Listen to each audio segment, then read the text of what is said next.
এখন সংসাৰ থকাৰ পাছতো আজি তেওঁ অকলশৰীয়া।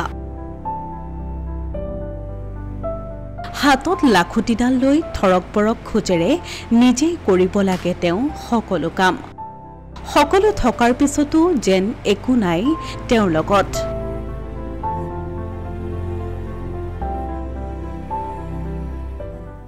ঘৰৰ বিচনাখনেই একমাত্ৰ সংগী।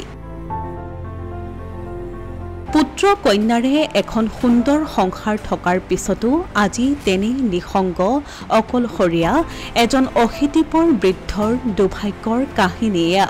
৮৮ বছৰীয়া বৃদ্ধগৰাকী ৰহাৰ চাপৰমুখ সিংগাঁৱৰ হৰিচৰণ সিং।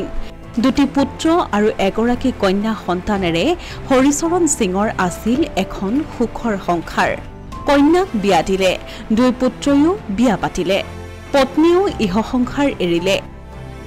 ইয়াৰ পাছতেই হৰিচৰণ সিঙৰ জীৱনলৈ ক্ৰমে নামি আহিবলৈ ধৰিলে সাংসাৰিক দুৰ্যোগ।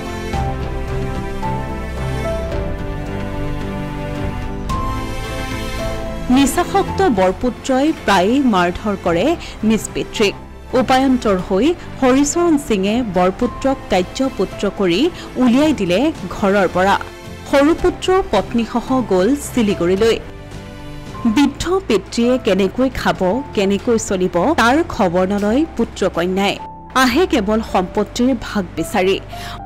বৰ্তমান কাণেৰে কম শুনা, চকুৰে কম দেখা হৰিচৰণ সিঙে ক'লে নিজৰ দুৰ্ভাগ্য তথা অসহায় অৱস্থাৰ কথা। ছোৱালীজনীয়ে আলপৈচান কৰিবলৈ আহি মাকৰ গহনাখিনি মই চাম বুলি কাৰণে দুদিন খোৱালে চাকপাত ৰাখি।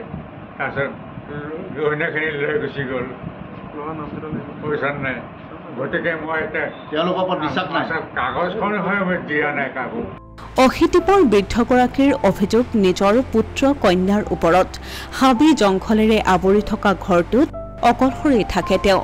দুৰ্বল হৈ পৰিছে শৰীৰ। ৰন্ধা বঢ়াৰ পৰা খোৱা বোৱা, বাচন বৰ্তন ধোৱা, ঘৰ সৰা সকলো কাম নিজেই কৰে, নাই কোনো সহায়ক।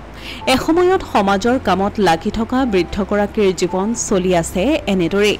বিভিন্ন কোম্পানীত চাকৰি কৰি সন্তানক ডাঙৰ দীঘল কৰা হৰিচৰণ সিঙৰ সকলো থাকিও আজি কোনো নাই।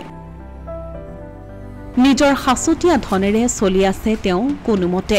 বহুতেই বৃদ্ধাশ্ৰমত থকাৰ পৰামৰ্শ দিছে, কিন্তু নিজ হাতে গঢ়া ঘৰ ভেটি এৰি বৃদ্ধাশ্ৰমত থাকিবলৈ মন নাই হৰিচৰণ সিঙৰ। নিজৰ ঘৰতেই শেষ নিশ্বাস ত্যাগ কৰিবলৈ মন নগাঁও জিলাৰ জ্যেষ্ঠ নাগৰিক সন্থাৰ উপদেষ্টাগৰাকীৰ। হৰিচৰণ সিঙে বিচাৰিছে মাথো এজন সহায়ক। বৃদ্ধগৰাকীৰ এনে কৰুণ অৱস্থাত চাপৰমুখ শিখ সমাজ আৰু ৰহা জ্যেষ্ঠ নাগৰিক মঞ্চই খবৰ লৈছে।